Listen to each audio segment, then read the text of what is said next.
Nation.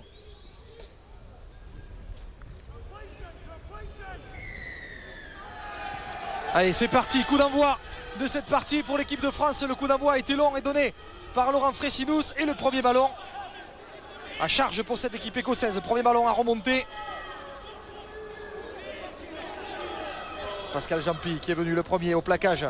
Ça va être important de défendre là sur ses premières possessions de balle. Attention, ballon pour McDonald. Le pilier de Leeds, il est très grand et c'est un formidable libérateur de ballon. Attention à lui, il accélère, il est vif, il est puissant, il faudra le surveiller de très près. Le ballon à hauteur de la ligne des 40 et démarrage. Avec McDonald, le talonneur, qui a retrouvé du soutien. Et cinquième et dernier tenu. Le coup de pied. Attention, ce coup de pied profond et il y aura pour récupérer, attention cette balle, Fourcade Abbas. Allez, Fourcade Abbas, crochet, allez, bien joué. Abbas qui s'est défait du premier défenseur, un deuxième, c'est bien joué, il reprend ses appuis. Abbas, allez, plaqué par Solomon et par Berry. Allez, les Français à l'intérieur de leurs 20 mètres, là maintenant. Allez, une entame de match difficile pour ces tricolores, attention, pas de faute. Aïe, aïe, aïe, qu'est-ce qu'il a vu là? Il a vu l'arbitre, petit en avant, monsieur Silverwood, qui va ordonner une mêlée. Oui, alors mêlée favorable aux Écossais. Donc d'entrée de match, les Écossais ont joué dans le camp des Français et ont provoqué cette faute qui va leur donner un avantage considérable à l'intérieur des 20 mètres du 13 de France. Attention de France, le poste de talonneur, ouais, libération de balle de Rachid Echiche. Ballon pour Teddy Sadawi. Teddy Sadawi, le 3/4 centre de Carcassonne. Il est jeune, hein, Teddy, on vous le disait, 20 ans, associé aujourd'hui à Claude Sirvin qui en a 32 ans. Et le ballon récupéré par Penny, lui aussi, Lee Penny, c'est un vieux routier de cette Super League.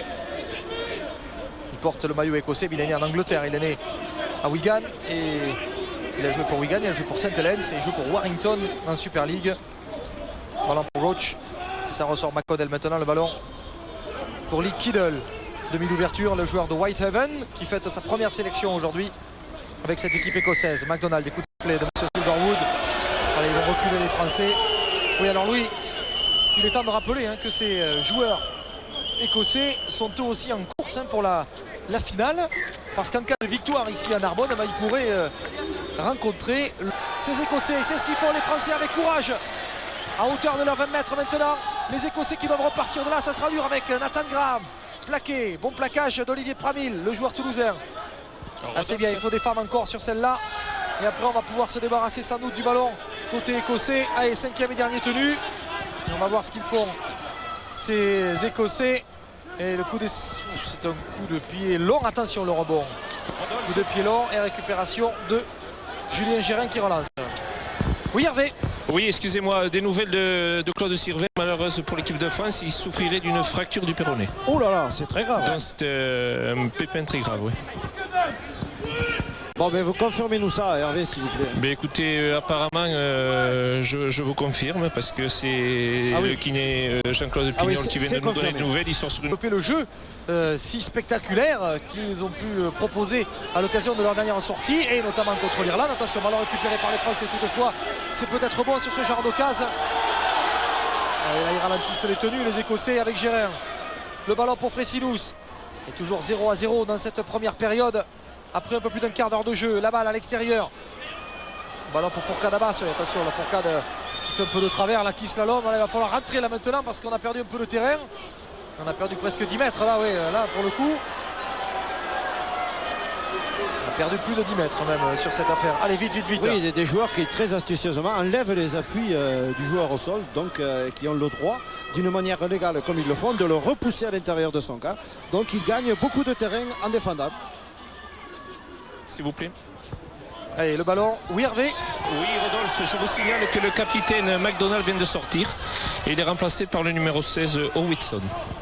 Merci. Ah bon, on va faire un soufflet. Voilà. Merci Hervé, on va faire souffler McDonald. Wade McDonald qui aura été sans doute le meilleur avant pour le moment dans cette équipe écossaise. L'homme qui a pris le plus de ballons à ce début de partie. Oui, alors nous sommes à la moitié de la première mi-temps, un score 0-0 et pour l'instant aucune équipe ne semble avoir pris, que ce soit techniquement ou physiquement, l'avantage sur son adversaire. Un match qui est crispé et qui ne laisse pas présager un score très large. Allez, le ballon pour ce 13 écossais. à hauteur de la ligne des 40. Allez, le tenu qui a été joué rapidement au Wilson pour son premier ballon. Et la passe, attention, ce ballon récupéré par Lee Kiddle. Et on va revenir sur PJ Solomon qui retrouve Kiddle à l'extérieur. Là maintenant ce ballon, Jason Roach qui déborde. Et le joueur de Gateshead qui est pris. Et non, allez, attention, il faut le mettre en touche là. Non, avec le ballon qui ressort là maintenant pour les Écossais à l'intérieur des 20 mètres de l'équipe de France. On se passe bien le ballon. Ils sont pas bien les tricolores, ont du mal à se replacer. Ils ont du mal à défendre là maintenant parce que ça vient vite et ça vient de partout. Le ballon pour Howison, pilier de Sheffield, plaqué. Allez, petit coup de pied, attention, il est pas mal ce coup de pied, il faudra y être. Côté tricolore, il y avait Freddy Banquet. Et Freddy Banquet qui lui aussi a fait ses classes en Angleterre. Oui, alors il ne manque pas d'expérience sur ce coup de pied. Beaucoup d'expérience. Freddy Banquet est très lucidement, il sait qu'il va concéder un renvoi sous les poteaux, donc, mais il sauve là l'essentiel, il va à l'essentiel. Freddy Banquet joue la sécurité. Les Écossais vont récupérer le ballon de par l'aspect réglementaire des choses. Donc une série de tenues supplémentaires à gérer pour ces Écossais et un gros travail défensif à faire pour les tricolores. Allez, il faut défendre, il faut être courageux maintenant pour les Français. Toujours 0-0 dans cette partie, dans cette rencontre entre le 13 de France et le 13 d'Écosse. Et il faudrait libérer cette balle, il ne peut pas la libérer l'Écossais. Sortie de McConnell. Allez, on écarte là maintenant avec Henderson et la passe, allez vite, il faut le prendre là parce que s'il peut transmettre sur l'aile, il faut revenir. Ah oui, parce qu'on a sollicité Danny Arnold et il est plaqué. Bon retour de Julien Rinaldi et de Laurent Fresinus. Ça sort, Henderson avec Kiddle, et le ballon qui a été échappé est bien recouvert par John Weigafa. Rodolphe. Oui, Hervé. Oui, mais pour l'Écosse, on opère aussi à de nouveaux changements puisque le second pilier Joe Berry vient de sortir et c'est Matthew Tunstall qui l'a remplacé. Ah, Matthew Tunstall qui est rentré, on fait donc souffler ces deux piliers et c'est vrai que Berry et McDonald ont été efficaces dans cette entame alors que côté français, on a tourné par la force des choses avec la blessure de Claude Sirvin et l'entrée de Julien Gérin et puis l'entrée de Marc Fomouna pour des raisons là aussi tactiques pour faire tourner ce paquet d'avant. Oui, des Écossais qui ont pris le 13 de France au niveau du paquet d'avant. On a entendu Billy McGinn qui a demandé à ses joueurs be smart, soyez intelligents et jouez avec la tête. En tout cas, ils jouent avec le cœur, ça c'est sûr, ces Écossais depuis le début de cette partie et on ne s'attendait pas à moins, hein, Louis, de cette équipe. L'équipe de France était informée sur la combativité légendaire des Écossais. Allez, le ballon pour Laurent Carrasco. Libération de Carrasco. Attention, ce ballon qui a été perdu par Julien Rinaldi. Ballon glissant. Rodolphe. Oui, Hervé. Et la valse des piliers qui continue puisque c'est Pierre Sabatier maintenant pour l'équipe de France qui remplace Olivier Pramil, dont les 4 piliers qui étaient rentrés en début de partie sont tous sur le banc. Et le voici, Olivier Pramil qui avait été sévèrement touché à l'œil. Olivier Pramil il y a quelques semaines. Et ça va beaucoup mieux pour le pilier toulousain. Dans une équipe de France qui est toujours privé, rappelons-le, Louis, d'un pilier d'exception qui est Romain Gagliaso, blessé et qui malheureusement n'est pas de la fête aujourd'hui. Mais on se réjouit aussi du retour de Pierre Sabatier dans cette équipe tricolore. Et le joueur de Villeneuve est aujourd'hui sur la pelouse. Regardez-le bien, Pierre Sabatier avec son numéro 16. Le Villeneuvois, il aura sans doute, regardez-le ici, à cœur de donner les plaquages dont il a la science. C'est un cogneur, Pierre Sabatier. Le ballon à hauteur des verts, allez, bon plaquage de Weigafa, le ballon échappé, récupéré par les Français. Ça, c'est de nature à donner confiance aux joueurs de Gilles Dumas. On plaque, on récupère des ballons. Et là, de nouveau, un coup de sifflet de M. Silverwood. Qu'est-ce qu'il dit, M. Silverwood? Voyons. Qu'est-ce qu'il va dire? Oui, qu'est-ce qu'il montre là? Oui, mêlée pour l'équipe de France. Oui.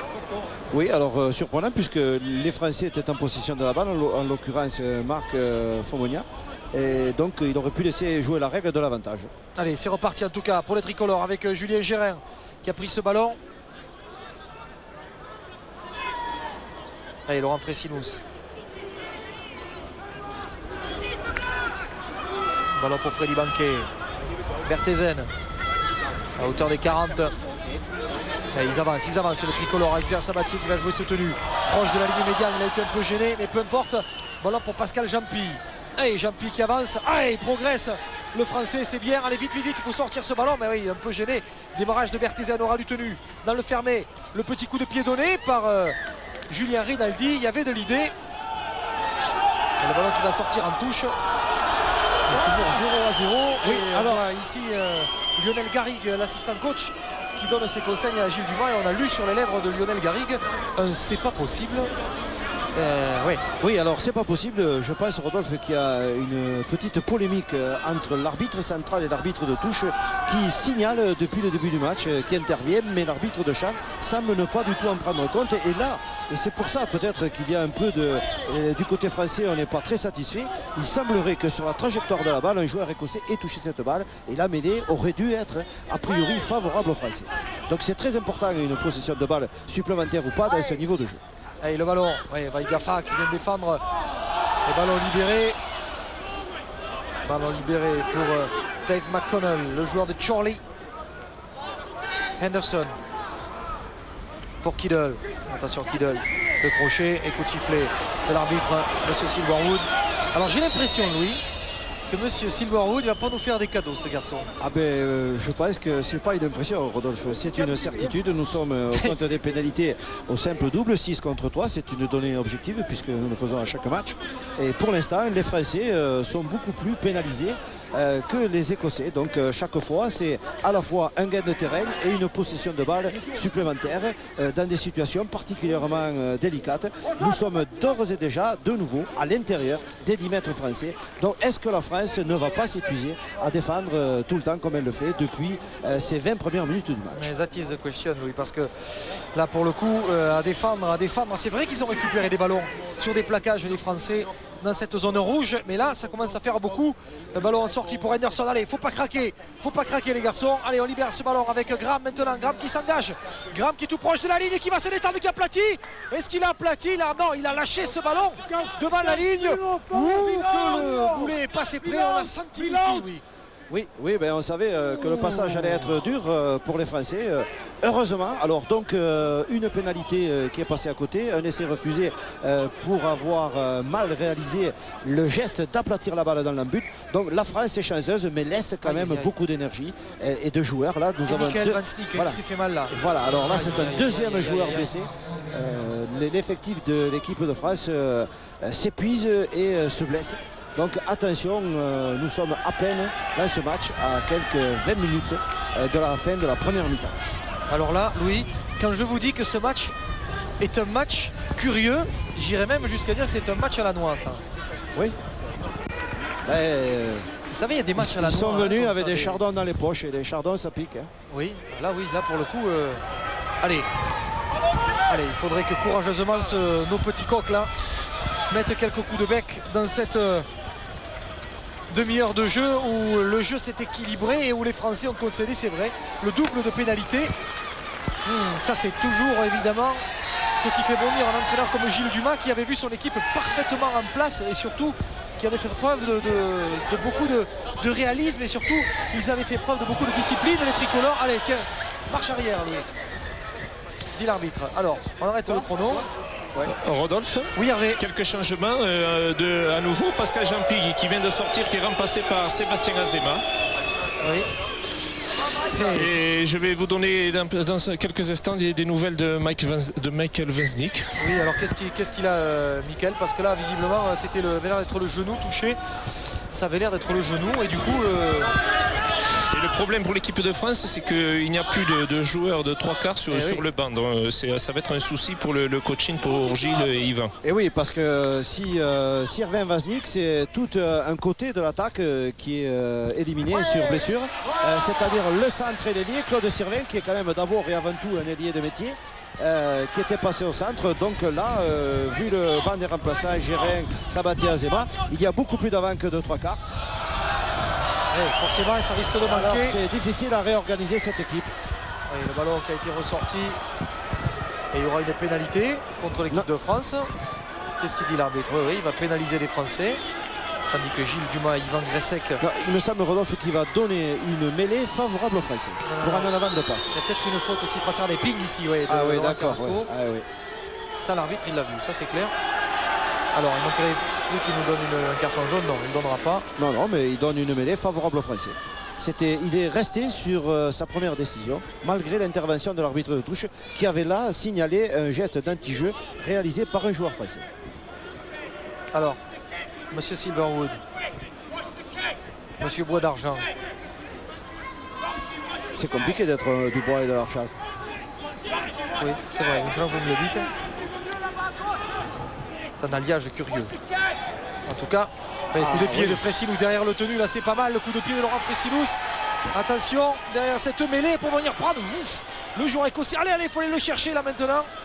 Là, il est plaqué devant sa ligne des 5. Et là du coup, il va falloir défendre côté français. Il faut venir prendre Aura. Il ne faut rien laisser passer maintenant côté tricolore. C'était très astucieux, Rodolphe, de la part de Laurent Fresilous. Une très belle combinaison organisée collectivement qui a été bien réalisée. Donc les Écossais sont sur dans leurs 20 mètres là.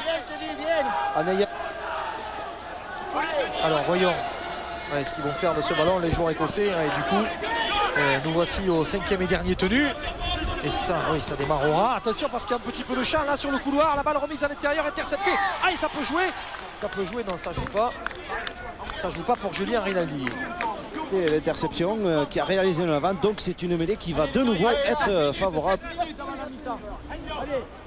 Et là, on a vu ce démarrage dans le couloir pour Julien Rinaldi. Il a intercepté ce ballon. Allez. Ah, il faut retrouver un peu de vigueur offensive et surtout du moral, oui, parce que c'est pas forcément ce qui est de nature à vous rassurer, hein, de perdre pratiquement sur les 10 premières minutes et les 15 premières minutes, un 3/4 centre, un ailier. Pas bon. Hein.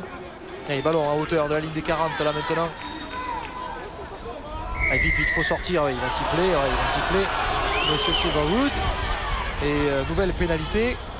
Et on va tenter des monsieur Silverwood a donné la pénalité. Et là, McGuinty il a dit non, en touche. On voulait tenter et l'entraîneur a dit on joue la touche. Oui, il sent peut-être qu'à quelques minutes de la fin de cette première mi-temps, si l'Écosse pouvait rentrer au vestiaire avec l'avantage du score, quel qu'il soit, ce serait un avantage considérable pour la suite du match. Allez, McDonald qui est revenu sur le terrain, on a fait souffler ses piliers.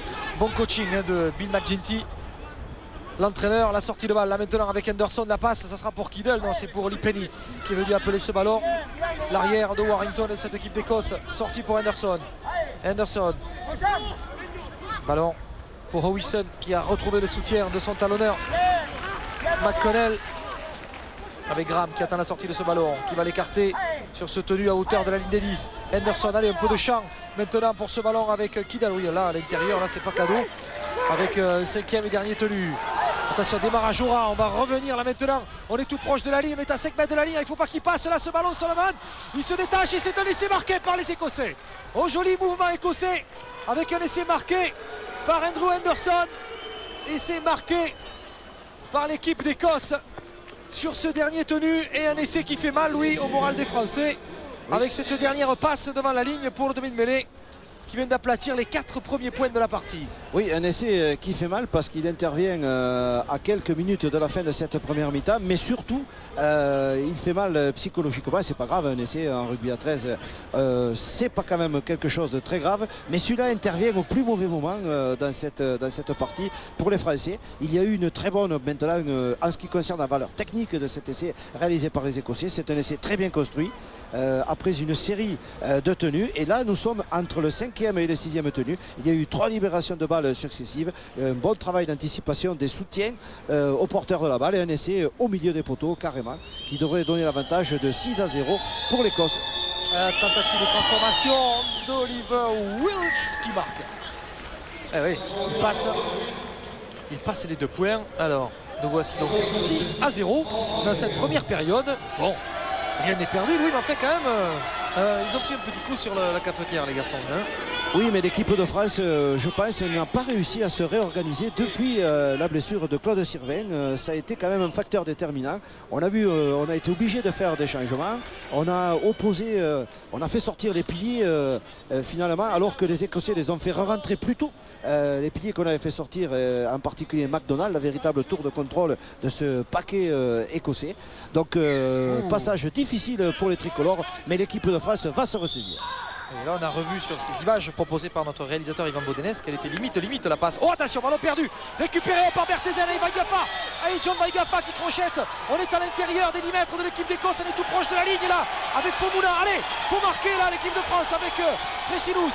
Le ballon pour Teddy Sadawi. Ah, Sadawi qui a passé l'épaule, hein. Il est puissant Teddy. Le ballon. Allez pour Van Sneek et ils ralentissent les tenues ces joueurs écossais. Le ballon pour Fresilous. Allez, ça monte vite là, le chasseur bleu marine Ian Morrison qui était monté. Le ballon remis, oh là là, à disposition de l'équipe de France. Il n'y a pas d'en avant joué, dit l'arbitre. Oui, non, elle était revenue pourtant en arrière. Et il va revenir en avant, l'arbitre. Louis, je suis d'avis que M. Silverwood, il a une cabane de pêche en Écosse, ce garçon. Et depuis la semaine dernière, parce que là, oui, limite, il a une conception particulière de la règle de l'avantage. Là, les noirs ou les bleus, les bleus marines très sombres avaient retouché la balle. Donc, les Français auraient pu penser que cette balle était exploitable. Alors, donc, l'arbitre est revenu au premier en avant qui avait été provoqué par les Français. Donc, mêlée favorable aux Écossais à quelques 3-4 minutes de la fin de cette première mi-temps. Je suis à peu près sûr qu'il pêche le saumon, ce garçon. Ballon à hauteur des 40 pour l'équipe d'Écosse avec Henderson qui démarre. Aura du tenu, attention, Henderson auteur de ce premier essai écossais. Il reste pile poil 2 minutes à disputer dans cette première période. Allez, tiens, un coup de sifflet de l'arbitre. Non, il a bien vu l'en avant, j'espère. Ah oui, le joueur en se relevant a lâché la balle, donc il a commis une faute. Donc très bonne opportunité. La France a encore le temps de refaire son handicap, parce que pour l'instant, si nous faisons des calculs les plus rigoureux, là, pour l'instant, c'est l'Écosse qui est qualifiée pour la finale. Oui, 6 points. 6 points. Oui, parce que la France peut se permettre de ne pas gagner aujourd'hui, mais à condition de ne pas être battue de plus de 6 points. Voilà. C'était clair? C'est très clair, Rodolphe. Crystal clear. Allez, ballon. 4 points, pardon. Parce que l'écart au score, c'est 22 et 26. 4 points marqués par les Français face aux Irlandais. Et précisément, les Écossais, eux, qui ont perdu sur leur terrain face à ces mêmes Irlandais. Absolument. Ballon pour Rachid Echiche. Allez, Rachid Echiche qui a libéré cette balle, il n'y a pas d'en avant. Joué dit l'arbitre, et c'est la chasse au ballon récupérée par Solomon. Et Solomon est plaqué par Freddy Banquet. Allez, Fresilous qui vient là en second. Et il est mis sur le dos. Allez, il peut jouer son tenue, le garçon. Il peut jouer son tenue. Et là, il n'est pas content. Solomon, il est un peu vindicatif. Il a montré du doigt à Laurent Fresilous. Mais il n'en a cure, Laurent Fresilous. Oui, je pense que ces joueurs jouent très objectivement la montre. Ils ralentissent le jeu. Ils veulent aller calmement au vestiaire. Oui, alors les Français sont de gentils garçons, mais là je crois, Louis, qu'ils sont en train de durcir le match, les tricolores, parce que là ils ont intérêt à leur montrer qui c'est Raoul dans cette première période, en tout cas dans ce qui reste, s'ils veulent revenir en deuxième mi-temps avec un peu plus d'envie. Il faut qu'ils reprennent la main sur cette rencontre. Et pour le moment, les Français se sont laissés imposer le rythme du match par les Écossais. Oui, là il faut jouer au rythme. Et il y aura une perte de balle. Qu'est-ce qu'il s'y fait? En avant de passe. En avant sur le plaquage de Weigaffa. Oui. Weigaffa qui d'ailleurs a mis un genou à terre. Donc j'espère que lui aussi va pouvoir reprendre le jeu. Non, il est solide, le joueur de Limoux. Oui, mais il est toujours le genou à terre. Je ne me fais pas de soucis pour lui. Il est costaud. Ah oui, alors on arrête le chronomètre. Alors voyons. McGinty, l'entraîneur de l'équipe d'Écosse, est un peu soucieux. Ces joueurs tricolores qui ont le ballon en main avant, à quelques secondes de la fin du premier acte, ça ne doit pas trop lui plaire, parce qu'a priori il aurait préféré qu'on conserve le ballon plus longtemps. Et prise de balle pour Sébastien Azema, le Carcassonnais, pour ses débuts tricolores ici à Narbonne. Ballon pour David Bertezen. Et la passe donnée par Fresilous. Attention, ce ballon est glissant. Weigaffa à l'extérieur avec Rinaldi. Il y aura un 3 contre 2 là-bas joué. Azema qui a fixé, qui a donné à Fourcade Abbas. Abbas qui est passé, qui revient à l'intérieur pour ne pas être projeté en touche. Il ne reste pas grand chose à jouer là maintenant dans cette première période. Banquet, peut-être la dernière attaque de cette première mi-temps avec Fresilous, le ballon pour Gérin qui fixe, qui a donné à Sadawi qui est rentré à l'intérieur des 20 mètres. Il est plaqué, Sadawi par Oliver White, 5e et dernier tenu. Gérard, c'est peut-être le dernier coup à jouer pour les tricolores dans cette première période. Le petit coup de pied a été touché, c'est dommage. Ils vont repartir pour ceux qui restent. Il reste un peu de temps dans cette première mi-temps car il y a eu un temps d'arrêt tout à l'heure conséquent après la blessure de Claude Sirvin et aussi après la blessure de Michael Van Sneek. Voilà, et John Waigafa aussi tout à l'heure, quelques secondes. Donc nous sommes là dans les arrêts de jeu. Allez, ballon pour les Écossais, remonté avec courage par ce pack écossais. Ah, ils ont été bons dans cette première mi-temps, les Écossais, avec démarrage de Lee Kiddle, le joueur de Whitehaven dans le Cumbria, terre sauvage s'il en est. 5e tenue dans le nord de l'Angleterre. On n'est pas loin de l'Écosse d'ailleurs. Oui, c'est presque à la frontière. Presque à la frontière de l'Écosse. C'est quasiment le même climat. En tout cas, c'est un climat qui convient fort bien à ces Écossais, puisque selon l'adage, si on peut voir la colline, c'est qu'il doit pleuvoir, et si on la voit pas, c'est parce qu'il pleut. L'adage typiquement écossais. Et le ballon pour les Français avec Julien Rinaldi. Il faut sortir de cette zone là maintenant avec Azema qui a conservé le ballon, et Azema qui vient de franchir la ligne de 20 mètres. Solide Sébastien Azema. Il va permettre à cette équipe de France de remonter là maintenant jusqu'à hauteur ou presque de la ligne rouge des 40 mètres avec le démarrage de Berthezen et la corne ici qui signale la fin de cette première période sur la marque de 6-0 en faveur de l'Écosse ici au Parc des Sports et de l'Amitié de Narboz face à l'équipe de France. 6-0 donc à l'issue de ces 40 premières minutes. Allez.